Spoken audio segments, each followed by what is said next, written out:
Early Friday morning, Israel launched Operation Rising Lion, a coordinated preemptive strike targeting Iran's nuclear and military infrastructure in Natanz and Tehran. Using Israeli jets, missiles, and alleged Mossad-led cyber sabotage, the strikes reportedly killed IRGC Commander General Hossein Salami, Armed Forces Chief Mohammad Bagheri, 2 nuclear scientists, Faridoun Abbasi Davani and Mohammad Mehdi Tehranchi. Analysts confirm residential damage and casualties, including women and children in Tehran. Following the attack, Israel's Defense Minister Israel Katz warned, "A missile and drone attack against the state of Israel and its civilian population is expected in the immediate future, triggering a state of emergency." You're watching Comparative Nations, where history isn't just remembered, it's ranked. Civilizations clash, empires flex, and timelines get spicy. Let's get into it. Targeted areas: Natanz, the main uranium enrichment facility; Tehran, the Revolutionary Guard HQ and missile factories. Weapons and methods used: IAF jets, F-35s, F-15s, plus precision missiles, Mossad-led sabotage inside Iran's air defenses and missile infrastructure. Iran's expected response: missile plus drone attack expected in immediate time frame, per Israel's Defense Minister Katz. U.S. evacuation orders, diplomatic recall, sanctions impact noted. Before we get into tanks and drones, let's talk beef. This isn't a Twitter feud. It's a decades-long tension baked in nuclear fears, religion, espionage, and yes, social chaos. Iran sees itself as the defiant axis of resistance. Israel sees itself as the only democracy in a tough neighborhood. They've never been friends, and they're not exchanging hummus recipes anytime soon. Let's roll back. 1979. Iran flips from monarchy to theocracy faster than a TikTok challenge. Anti-West, anti-Israel vibes cranked to 11. Meanwhile, Israel's been growing like a startup with tanks. Backed by U.S. aid, tech, and top-tier hummus, they built one of the most advanced militaries in the region. Fast forward to today. Iran supports groups like Hezbollah and Hamas. Israel runs targeted assassinations and cyber warfare campaigns like it's playing COD on nightmare mode. As Ayatollah Khamenei once said, "The Zionist regime is doomed to disappear." In response, Netanyahu stated, "We will defend ourselves by ourselves." Last Friday's strike wasn't a random swipe. It came after Iran allegedly moved missile systems closer to Israel's borders through Syria and proxy forces. Israel's Iron Dome lit up the sky. Not just fireworks. That's billion-dollar tech swatting rockets like flies. Iron Dome, made by engineers with anxiety and Red Bull. Iran, on the other hand, fields the Quds Force, drone swarms, and missile systems with names like Sijil and Fateh. Because branding matters even in warfare. Let's compare militaries real quick.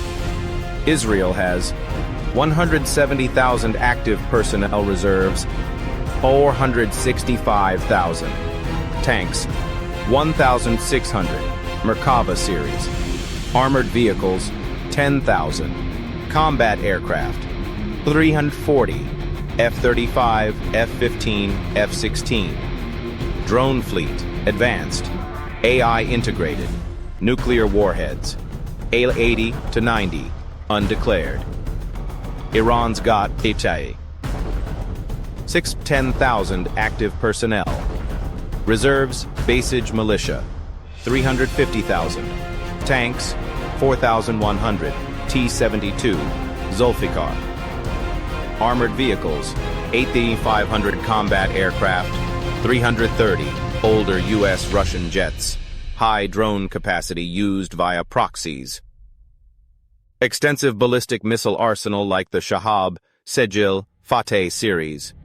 Israel, smaller, high-tech, U.S.-backed, essentially the Elon Musk of regional warfare. Iran, more manpower, ideological reach, unpredictable like a Kanye tweet. But it's not just a 1v1. The U.S. backs Israel. Russia and China have flirted with Iran, arms deals, trade, and diplomatic shade. Europe?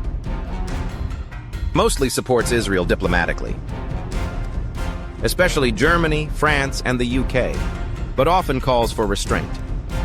The Middle East isn't a chessboard. It's Jumanji. Tehran's strategy? Asymmetric warfare, regional influence, ideological dominance. Jerusalem's strategy? Precision strikes, superior tech, global alliances. This ain't Risk. It's real-life COD History Edition. And the online reaction? It's everywhere. Iranians share maps of ancient Persia. Israelis post Iron Dome intercepts with cinematic edits. It's digital drama with real-world stakes. UN meetings, sanctions, global oil markets twitching like a cat in water. Meanwhile, everyone's pretending like WW3 won't start from a drone strike gone viral. Final thoughts? Neither side is backing down, but history shows wars aren't just won with weapons. They're won with strategy, support, and yes, storytelling. As Golda Meir once said, "We can forgive the Arabs for killing our children. We cannot forgive them for forcing us to kill theirs." Ayatollah Khamenei also declared, "Israel must vanish from the page of time." These aren't just words, they're philosophies etched into decades of policy. So, who wins? Though both nations are strong, analysts indicate a long-standing war between the both. Israel having its deep-rooted ties with the United States, and Iran with its religious allies such as Yemen, Afghanistan, Pakistan, Bangladesh, and other proxies. This war could potentially reach a nuclear flashpoint, not in months, but in weeks, if not days.